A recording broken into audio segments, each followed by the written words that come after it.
सूरः पतिः। नारायणः यदा सम्पूर्णां परिणीतवान् तदा ग्रामीणाः सर्वे चिन्तितवन्तः यत् एतौ अनुकरणयोग्यं जीवनं करिष्यतः इति। किन्तु तैः यथा चिन्तितं तथा न प्रवृत्तम्। दिनेषु गतेषु नारायणः दुरभ्यासानां दासः जातः। तस्य स्वास्थ्यं विनष्टम्। आर्थिकी स्थितिः अपि विषमतां गता। लघुना अपि निमित्तेन कुपितः भवति स्म सः। एतत् सर्वं दृष्ट्वा हितचिन्तकाः नारायणं बोधितवन्तः। दुरभ्यासं त्यजतु, पत्न्याः ताडनं भर्त्सनं न अनुचितम्। एतादृशः व्यवहारः पुत्रेषु दुष्परिणामं जनयति। एतत् सर्वथा पतनकारणम् इति। एतत् श्रुत्वा नारायणः कोपेन अहं मम पत्नीं भर्त्सयेयं, ताडयेयं, मारयेयं वा किं तेन भवताम्? हिताहितविषये भवतां बोधनं सर्वथा न आवश्यकं मम इति उक्त्वा हितचिन्तकाः निरुत्तराः जाताः। एकदा सम्पूर्णा वस्त्रक्षालनार्थं कासारं गतवती आसीत्। तत्र रुक्मिणी मिलिता।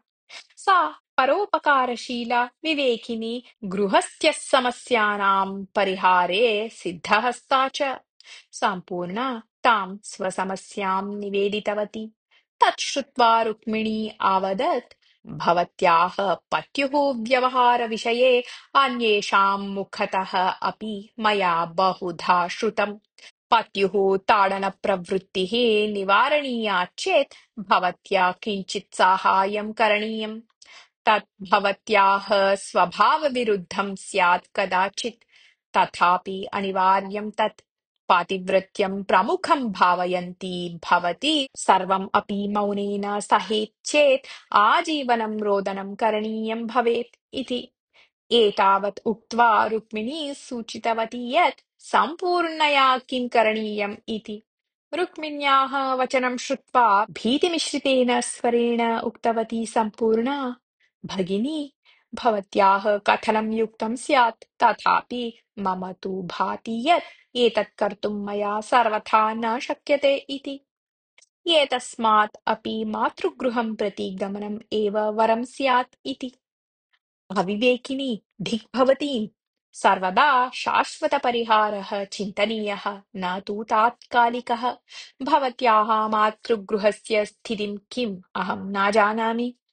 मातापितृभ्यां विहीनं तत् भ्राता, तत्पत्नी च इदानीं तत्र सुखेन स्तः। किं तत्र गत्वा तयोः निश्चिन्तता नाश्यते?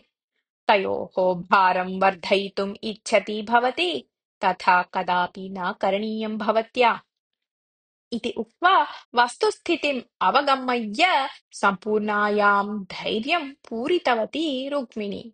एतस्मात् रुक्मिण्याः वचनस्य अनुगुणं व्यवहर्तुं सन्नद्धा अभवत् सम्पूर्णा। रात्रौ नारायणः पानमत्तः सन् विलम्बेन गृहं प्रविश्य, आये वराकी, क्व गता भवती? मया बहुवारम् आहूतं, तथापि भवती सुखेन शेते। खादनं, सुखेन शयनं च विना किम् अन्यात् कार्यं भवत्याः इति उच्चैः तर्जनम् आरब्धवान्।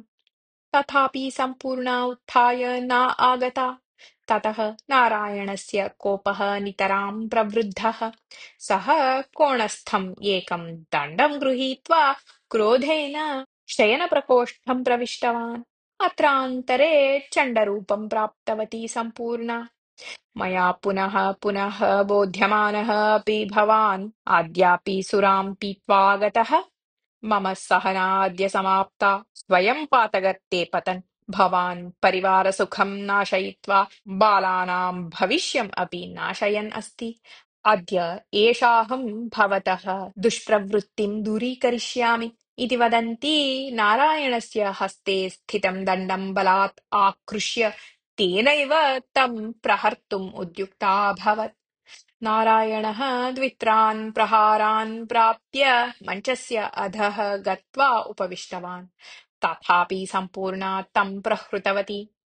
अद्य आरभ्य दुष्टानां सहवासः न क्रियते, सुरा च न पीयते इति प्रतिज्ञा क्रियते चेत् एव ताडनेभ्यः मुक्तिः स्यात्, न अन्यथा इति उक्तवती सा। अये चण्डी, एषोऽहं करौ योजयित्वा प्रार्थये, शपथं च करिष्यामि यत् इतः परं सुरां न पास्यामि, भवतीं पुत्रान् वा न पीडयिष्यामि इति। अतः प्रहारं स्थगयतु कृपया। हा, मञ्चस्य अधोभागात् बहिः आगन्तव्यं वा न वा इति निर्णयः मम एव, यतः अहम् अस्मि भवत्याः शूरः पतिः इति उक्तवान् नारायणः। तदा सम्पूर्णा प्रहरणं स्थगयित्वा हसन्ती मञ्चस्य अधोभागात् बहिः आगच्छतः भवतः स्वागतं वदामि।